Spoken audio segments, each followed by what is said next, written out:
Hello everyone! Today we will give you how to convert CD to MP3 audio files on Mac with UniConverter 13. Step 1. Launch Wondershare UniConverter. If you don't have UniConverter, you can click the link below. Go to Toolbox and click the CD converter. Step 2. Choose CD files you want to convert. Connect your CD to the computer. All audio files will be listed on the interface.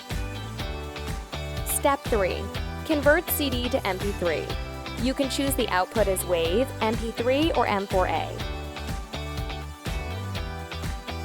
Click the setting icon channel, sample rate, and bit rate.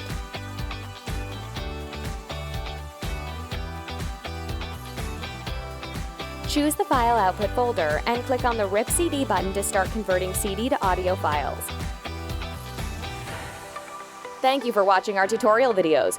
Don't forget to like the video and subscribe to our channel. Click the link in the description to try Wondershare UniConverter for free.